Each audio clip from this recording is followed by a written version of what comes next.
So far Dubai ne kuyisiza etya? Dubai. Tolaba bwengeza mazima gali nti njifuniddemu ko ku mirembe. Okusinzira nti nina we natuukira nti najjanga straight nze ku mulimu ate natuukira mu kifo ekituufu kitegeera omanyi oba okola omulimu nga gukuwa emirembe ng'ate mukola bintu bya ddala okakana nawe toyisiza bubi. Tebirimu pressure, tebirimu kweraliikirira. Kale pressure ebeerawo nti oluusi mulimu abantu abamu abatakitegeera kati nga olaba embeera gye tulimu kati visa zekyanga muko za 2 months ezo kati abantu bagira 1 month efuluma naye nzibu muko ino okubeera ne 2 air tickets 3 yabagijjawo mu Dubai tuli ku 2 na 1 ate mpuli abagamba 90 days 90 days Dubai basooka ne bagisalako kati right now tulina 16 ne 30 yes nekati omulimu gwange nze Dubai tempisiza bubi kale sofa olina wa mukisa Brisha kuba nalaba bbanga tono nga naba Emirates side eri mu ngalo. Of course mukama yanyamba nti natukira mu bantu abatuufu ate nentukira mu kifo ekituufu abantu n'ekifo. Brisha wafunye mu kadde kutambula muko muno mu Dubai okusinkana ku bantu abenjawulo oba okuinteractinga ko n'abantu abenjawulo n'omanya biki byafasinga wano mu UAE. Nyine before byenjagala nti wembeere wakanga ndi board sometime omenga tutuva ku mulimu tegutu pressurizing ambo oba tutulwawo nnyo 12 tuba tunnyoka kati oluusi nina wengende wakanga ndi board kati nina ekifo kyenazuula bibiri naye mbyagala nnyo olwengendayo bbanga ali Uganda nje tusanga akatogo kikomando ku union awo ne ku Banias lwakuba nina embeera gye nalabamu ku Banias awo nenkangamuko Rozet ekyo abaana basula wabweru wakakitegeera Rozet bulijjo mpuliyambo abaana bali ku Banias bebase ku union bebase tebalina wakudda nga simanyi omeka tetubeera Uganda tuba tumanyi nti ebyo ebintu byokusula ku street biri mu nsi yaffe biki naye abaana bananga abaana bali kubonaabona abaana bali kubonaabona ate kale kyemanya ababonaabona yes of course bagwa mu shit nti omuntu abadde amulesa akole n'amwekyangirako n'amusuula ku kkubo naye n'oluusi abaana babawa amagezi kasi tojja mu bwakaddama n'otandika oyingira bigurupu ebyekisiru no bakugamba mbujangu nze nsobola okutolosa bagenda kutolosa bakuggyeko buli kimu ekikyo passport bakuleke kukuba ng'olengeeta nkoni wenka nkugambe ne Dubai enyuma nnyo nga okola ng'oyingiza akasente ng'oyingiza Brisha ndowooza nze ulekiza possible okugamba nti omuntu ng'oli nga toyina kasente manye engeri gye kiyitamu ng'oli wano nga toyina kasente ate kati gwe nawe yali nga weegomba nti ndaba ba Brisha bakola babweru kati bagenda ne batayaya obalaba batambula balina freedom biki njagala kuleera wabweru. Dubai is expensive very olaba nze etera n'enyiganyigamu ffe kati mbw alina ku mulimu oguli stable naye kati gwe mwana azze okweya kivala nze kadamu omwana ali e Uganda agamba nti nze njagala kujja ku mulimu naye nga njagala kubeera wabweru njagala kukolera wabweru ogwo mulimu muzimu nnyo wabweru wanyuma okolerawo nga wakolako mu bawala bwe n'ensinga ogitegedde n'ogamba nti kati kanfulume oba nfune freelance yange nfulume nga ndi ku biwandiiko byange emyaka 2 nebwe oba ogambye mbu ova Uganda ojja otandika okulengetera kuno mbusimanyi ojjoonoonyo emirimu abaana bali kuneeno tebalina mirimu kyova olaba ffe abaana betujja Uganda nga tubaleese okukola ffe nga ba New World Visa Experts tujja omwana already alina saponsa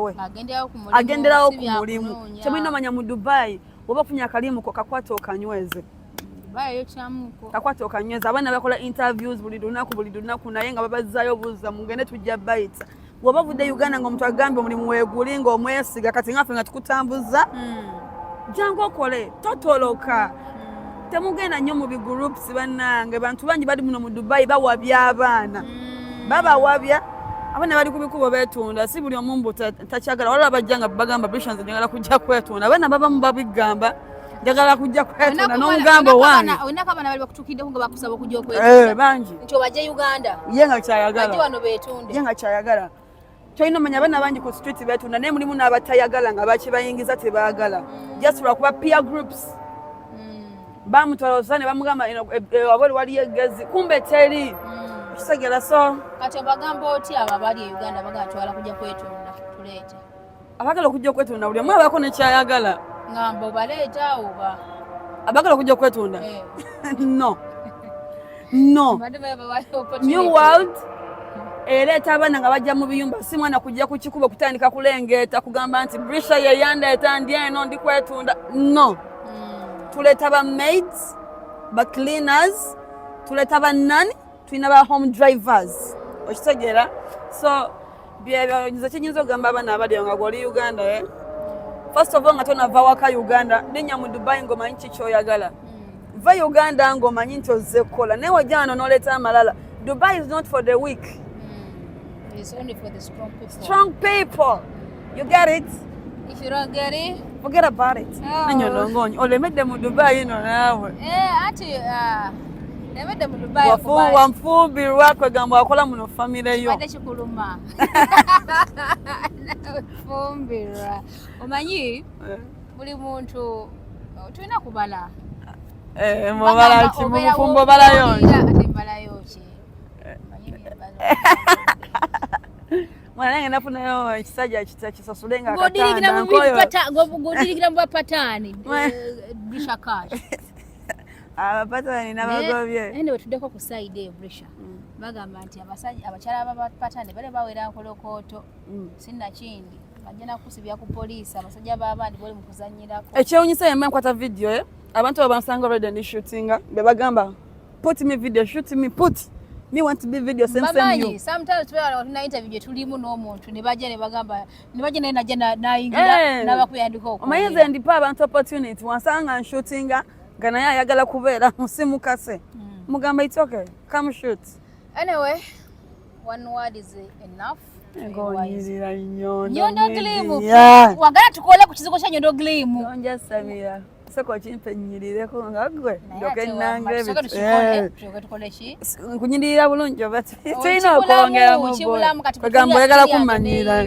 Kibulamu twogere mazima. Tula skini yange neyiyo. Bifanagana. Nabona omuwala. Nyondo Glimu. Neboyi. Okukiriza kitu. Nyirira Brisha. Tewekula nnyo ate kalango tukimanyi onyirira ebizigula bikulongoseza tewali bwotyo si bwe nalito oliho wasagala olugire nali nakabitandika najja mu Dubai kufa show yange ya soko no najja na Brisha I admire you mugamba excuse me step behind asamide ndagula ko dija admire you onkolera Brisha tawakaba ko ngazizo okukima award nokaba Kinechana chankabirako nga chakanda bambu I'm your biggest fan. Bandere eri ko kye chinkabya ne mnage nawe yagala okwefula mnanga towe kitalo. Nengane mwe bali kwagira Nyondo Media. Mwe bali kwagira Nyondo Glimu kye mwino manya nti. Tubezeza ku Dubai. Singana Dubai nafado basangana de Uganda. Wajja kufa. Wajja kufa. Ati abana bampagidde ku kizugu. Nyondo Glimu ona babadde olange bakoze nage ne bazonga mbe bali kubanyiriza. Wale kuwamanya kyoyagala. Amina. Mwale nyiriza abaana. Nenga mukome muongole okuwagira ba sweetheart. Muje tubakolera visa, muje tuwaye biziga ebinyiriza. Yes. You know. Goina wena inacho ekikunyize nga oli oyagala kukyogerako. Jango commenting. Nyondo Media asoma comments agenda kuba kuddamu. Yes. You know. Nenga tamwera tuli banyo visa experts. Nyondo Glimu. Nyondo Glimu. Uganda yagala travelinga kuva Uganda paka Dubai aba New World Visa Experts kikyokuddamu ekyo bakuleetedde visa ey'omwezi ogumu emyezi ebiri A2A visa change freelancer visa multi entry visa mwana wattu nga bakufunira ne police clearance aba New World Visa Experts bagenda kuyambako okutuwalinga ekibuga Dubai bagenda kuyambako okola hotel booking aba New World Visa Experts bakubire ku namba z'essimu emmangaawo ogenda basanga ku Salaudin Metro Station Eki House opposite Asian Hotel aba New World Visa Experts batukireko ku mukutu gwabwe owa New World Visa Experts 115@gmail.com. New World Visa Experts bagenda kuddamu mu buli kyobuuza kyoyagala okutabulinga mu Dubai mwana wattu bekwate New World Visa Experts travel with us.